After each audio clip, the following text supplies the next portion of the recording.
Hello, my dear students. Today, the remaining part of the lesson. Let us start the remaining part of the lesson. Look at the para. Whenever I looked up from my writing. I फ्रेंज के लिए आया है, जो कि एक छोटा सा बालक है. तो फ्रेंज कहता है कि whenever I looked up from my writing. Looked up मन ऊपर देखता था, फ्रॉम माई राइटिंग मतलब अपनी राइटिंग से. फ्रेंज लिख रहा था, तो लिखते लिखते जब भी वो ऊपर सिर उठाकर देखता था, जब कभी भी वो सिर उठाकर देखता था, whenever Franz looked up from his writing he saw M Hamel sitting motionless in his chair. तो वो क्या देखता था? वह एम हैमेल को, अपने टीचर एम हैमेल को मोशनलेस बैठे हुए देखता था. मोशनलेस का मतलब होता है बिना कुछ हिले डुले हुए, निश्चल, चुपचाप. तो वह अपने टीचर एम हैमेल को चुपचाप, निश्चल, शांतपूर्वक बैठे हुए देखता था अपनी कुर्सी पर. And gazing first at one thing. और उसे क्या दिखाई पड़ता था? वो यही देखता था कि उसके teacher M Hamel was gazing first at one thing. पहले तो एक चीज़ की, एक वस्तु की ओर घूर कर देखते थे, देन एट अनदर, फिर दूसरी चीज़ को. क्लासरूम में जो भी वस्तुएं थीं, उन वस्तुओं की ओर मिस्टर हैमेल बार बार गेजिंग करते थे, माने उनको एकटक देखते थे. अब ऐसा इसलिए रहा होगा क्योंकि एम हैमेल का ये लास्ट डे था वहाँ टीचिंग करने का. तो एक प्रकार से वो क्लासरूम की स्मृतियाँ अपने दिमाग में बसा रहे होंगे, इसलिए ऐसा उन्होंने किया होगा. As if he wanted to fix in his mind just how everything looked in that little school room. मानो कि, as if माने मानो कि वह wanted to fix माने फिक्स करना चाहते थे. in his mind माने अपने दिमाग में, अपने मस्तिष्क में क्या चीज़ फिक्स करना चाहते थे? just how everything looked in that little school room. जिस ढंग से हर चीज़ उस छोटे से विद्यालय के कमरे में दिखाई पड़ती थी, ऐसा लगता था कि मानो कि वह उनके चित्र अपने दिमाग में बसा रहे हों. Fancy for 40 years he had been there in the same place. अगर हम कल्पना करें, अगर हम कहें तो क्या कहें? यही कहेंगे कि for 40 years he had been there in the same place with his garden outside the window and his class in front of him, just like that. Mr. Hamel 40 वर्षों से, for 40 years he had been there, माने उस विद्यालय में 40 वर्षों से वहाँ पढ़ा रहे थे, उसी स्थान पर. had been there in the same place with his garden outside, जिसके बाहर बगीचा था. हिज गार्डन उनका बगीचा था. With his garden outside the window, उन्हें विद्यालय का जो रूम था, खिड़की के बाहर उनका बगीचा था. And his class in front of them, और ठीक उसी के सामने उनकी क्लास थी. Just like that.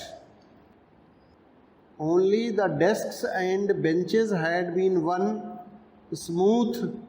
The walnut trees in the garden were taller, and the hop vine that he had planted himself twined about the windows to the roof. देखो बच्चों, इस सेंटेंस को एक्सप्लेन करने से पहले मैं तुम्हें वॉलनट्स की इमेज दिखा रहा हूँ. वॉलनट्स की इमेज देखें. इमेजेस देखें और वालनट ट्रीज़ की इमेज देखें। उसके बाद मैं तुम्हें एक लता होती है हॉप वाइन, जो कि वाइन मतलब लता, जैसे कि अंगूर की लता होती है, इस टाइप से हॉप वाइन होती है। तो देखिए ये इमेज मैं दिखा रहा हूँ, ये इमेज आप देखें हॉप वाइन, जो कि ऊपर की ओर विंडो तक चढ़ी हुई है। तो आइए अब इस सेंटेंस को एक्सप्लेन करते हैं। Only the desks and benches had been worn smooth. जो डेस्क्स और बेंचेस क्लासरूम की थी, वे चूँकि काफ़ी साल से उस रूम में पड़ी हुई थी, तो बहुत ही चिकनी हो गई थी। उनकी डेस्क्स और बेंचेस की जो सतह थी वो स्मूथ हो गई थी। The walnut trees in the garden were taller. और बगीचे में जो मिस्टर एम हेमिल का जो गार्डन था, उसमें जो वालनट ट्रीज लगे हुए थे, तो वे और अधिक बड़े हो गए थे। टालर मतलब टालर टालेस्ट, तो टालर मतलब अधिक बड़े हो गए थे, कंपैरेटिव डिग्री है taller. And the hop wine that he had planted himself. और हॉप वाइन लता, जिसको कि उन्होंने स्वयं अपने हाथों से प्लांट किया था, मैंने लगाया था, twined about the windows to the roof. वो विंडो तक चढ़ गई थी और विंडो से फिर ऊपर छत तक, रूफ तक ऊपर चढ़ गई थी। How it must have broken his heart to leave it all, poor man, to hear his sister moving about in the room above packing their trunks. How it must have broken his heart to leave it all. ये सारी चीज़ें, classroom और अपने students और वो जो उनका garden था, ये सब अब उनका मिस्टर एम हेमिल को ये सब छोड़ना पड़ रहा था। तो कितना दिल दुखा होगा उनका, इन सब चीज़ों ने कितना दिल दुखाया होगा। How it must have broken his heart to leave it all, poor man किसके लिए आया है? बेचारे एम हेमिल के लिए आया है, जो फ्रेंच के टीचर हैं, जो कि अब यहाँ से माने अल्सेस के स्कूल से अब चले जाएंगे। To hear his sister moving about in the room above. और ऊपर के कमरे में उनकी जो सिस्टर थी, वो अप डाउन कर रही थी, मूविंग कर रही थी। पैकिंग देयर ट्रंक्स, और वो क्या कर रही थी? उठा करके सामान की पैकिंग कर रही थी। ट्रंक्स माने जो उनके बॉक्सेस, अटैची और बैग्स जो भी रहे होंगे, तो उन सब और जो भी आर्टिकल्स रहे होंगे, वस्तुएं रही होंगी, उन सब की वो पैकिंग कर रही थी।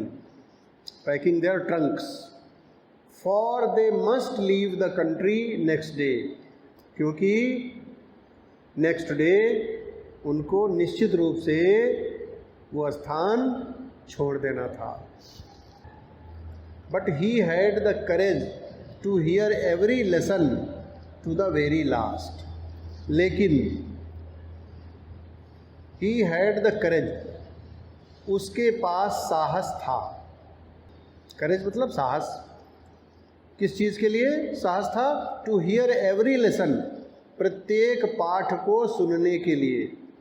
टू द वेरी लास्ट माने अंतिम समय तक।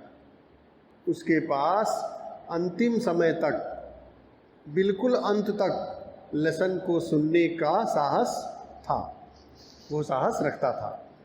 After the writing we had a lesson in history. French बता रहा है, फ्रेंच कहता है कि राइटिंग करने के बाद we had a lesson in history, हम लोगों को हिस्ट्री का पाठ पढ़ना पड़ा। हम लोगों ने हिस्ट्री का पाठ पढ़ा। And then the babies chanted their ba be bi bo bu. और फिर जो बेबीज़ थे, जो छोटे छोटे किड्स थे, बच्चे थे, उन्होंने क्या दोहराया? चैंटेड, मतलब दोहराया। क्या दोहराया? बा, बी, बाई, बो, बू। जैसे अपने यहाँ हम देखते हैं कि जो प्राथमिक विद्यालय, प्राइमरी स्कूल्स होते हैं, उनमें छोटे बच्चों को जो टीचर होते हैं सिखाते हैं, जैसे सिखाते हैं ना कि कक्का, किक्की, कुक्कू, के, कै, को, कौ, इसी तरीके से वहाँ भी बच्चे दोहरा रहे थे। Down there at the back of the room, और at the back of the room माने कमरे में पीछे, old Hauser had put on his spectacles. जो बूढ़े हाउजर थे, जो आए थे और पीछे बैठे हुए थे, had put on his spectacles माने अपना चश्मा लगाए हुए थे, and holding his primer in both hands, और अपने दोनों हाथों में अपनी प्राइमर माने जो प्रवेशिका किताब होती है ना, जिसमें छोटा बड़ा जैसे अपने यहाँ सिखाते हैं ना, आ से अनार, ई से इमली, का से कबूतर, इस टाइप की जो प्राइमर बुक होती है, जो किताब पहली वाली होती है, उसको प्राइमर कहते हैं। तो मिस्टर हाउजर के हाथों में क्या था? प्राइमर थी। दोनों हाथों से प्राइमर बुक पकड़े हुए थे। Spelled the letters with them, और क्या था? लेटर्स का उच्चारण कर रहे थे, अक्षरों को उच्चारित कर रहे थे। Spelled the letters with them, उन्हीं बच्चों के साथ। जैसे बच्चे उच्चारण कर रहे थे, ऐसे ही ओल्ड हाउजर भी अपने दोनों हाथों में प्राइमर यानी बुक, प्रवेशिका की किताब पकड़े हुए, और उन्हीं बच्चों के साथ वे भी लेटर्स दोहरा रहे थे। You could see that he too was crying. आप देख सकते थे, अगर आप वहाँ होते तो आप देख लेते कि वह भी, that he too was crying, वह भी चिल्ला रहे थे। His voice trembled with emotion. वह कौन यहाँ पर? मिस्टर हैमिल के लिए आया है। ही किसके लिए आया है? ही मिस्टर हैमिल के लिए आया है। तो अगर आप वहाँ होते तो आप ये देख सकते थे कि मिस्टर हैमिल जो थे वो भी एक प्रकार से रो रहे थे। Was crying, his voice trembled with emotion, और उनकी जो आवाज़ थी, ट्रम्बल्ड बने कांपती थी, विद इमोशन बने भावना के साथ। वो भावुक हो गए थे, और भावुक होने के कारण मिस्टर एम हैमिल की जो आवाज़ थी वो कांपती थी। And it was so funny to hear him that we all wanted to laugh and cry. और अगर उनको सुनते आप, माने उनको सुनना, वो जो बोल रहे थे उनकी बात को सुनना जो था वो बहुत ही फनी लग रहा था। It was so funny to hear him that we all wanted to laugh and cry, कि हम सभी लोग हंसना भी चाहते थे और रोना भी चाहते थे। How well I remember it that last lesson. French कहता है कि मुझे अच्छी तरीके से याद है वो लास्ट लेसन जो मेरे टीचर मिस्टर एम हैमिल ने मुझे पढ़ाया था। लास्ट डे, अंतिम दिन। All at once the church clock struck 12। अचानक क्या हुआ? चर्च की घड़ी ने 12 बजाए। Then the Angelus, at the same moment the trumpets of the Prussians returning from drill sounded under our windows। और उसी क्षण क्या हुआ? at the same moment, उसी क्षण the trumpets of the Prussians, जो प्रशा के लोग थे, उनकी ट्रम्पेट्स माने उनकी तुरही बजती है ना, तो उनकी trumpets sounded under our windows, माने हम लोगों की जो विंडोज़ थी वहाँ उनकी आवाज़ सुनाई पड़ी, जो कि रिटर्निंग फ्रॉम ड्रिल, जो प्रशन सोल्जर्स थे, प्रशियंस, वे लोग अपनी ड्रिल से रिटर्न कर रहे थे और ट्रम्पेट्स बजा रहे थे, तो उनकी आवाज़ विंडो के पास सुनाई पड़ी। M Hamel stood up very pale in his chair, और जब उन्होंने ये आवाज़ सुनी ट्रम्पेट्स की तो क्या हुआ, जो मिस्टर एम हैमेल टीचर थे वो एकदम से पीले हो गए, उनका शरीर पीला पड़ गया और वे खड़े हो गए, कुर्सी से खड़े हो गए। आई नेवर सा हिम लुक सो टाल, और उस दिन मुझे मिस्टर हैमेल, मेरे जो टीचर थे, वो काफ़ी लंबे दिखाई पड़े, लंबे कद में दिखाई पड़े। My friends said he I but something choked him. Mr M Hamel बोले, मेरे मित्रों, माई फ्रेंड्स, आई ये कह करके वो आगे नहीं बोल पाए, बट समथिंग चोक्ड हिम, आगे वो उनका गला अवरुद्ध हो गया। चोक्ड हिम माने उनका गला अवरुद्ध हो गया। He could not go on, आगे वो कुछ नहीं बोल सके। Then he turned to the blackboard, फिर मिस्टर हैमेल ब्लैक बोर्ड की तरफ मुड़े। Turned to the blackboard, took a piece of chart, और उन्होंने चार्ट का एक टुकड़ा लिया। And bearing on with all his might, और अपनी पूरी ताकत से उसको पकड़ करके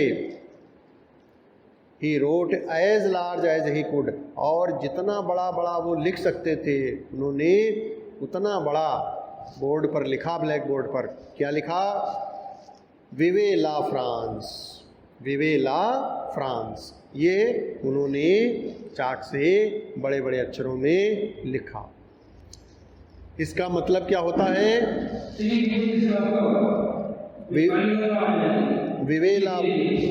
विवे ला फ्रांस का मतलब क्या होता है? Long live France. विवे ला फ्रांस का मतलब होता है long live France, long live France. अपने देश के सम्मान में मिस्टर फ्रेंच ने ये वर्ड्स ब्लैक बोर्ड पर लिखे थे। Then he stopped and leaned his head against the wall, उसके बाद उन्होंने लिखना बंद कर दिया, वो रुक गए। And leaned his head against the wall, और दीवाल के बल अपना सिर कर लिया, मैंने दीवाल पर अपना सिर रख लिया। एंड विदाउट ए वर्ड, और बिना कुछ कहे हुए, he made a gesture to us with his hand, उन्होंने अपने हाथ से इशारा किया हम लोगों की तरफ। और इशारा क्या किया? इशारे से क्या इशारा किया और कहा, school is dismissed, you may go. अब विद्यालय डिसमिस होता है और तुम लोग अपने घर जा सकते हो, आप लोग जा सकते हो, स्कूल इज डिसमिस्ड। तो यह कह करके उन्होंने अपनी बात समाप्त की। अब ये अपना लेसन कंप्लीट हुआ, और जो क्वेश्चन और आंसर्स भेज रहा हूँ, इनको आप सभी लोगों को अपने रजिस्टर में ठीक से लिख लेना है और तैयार करना है।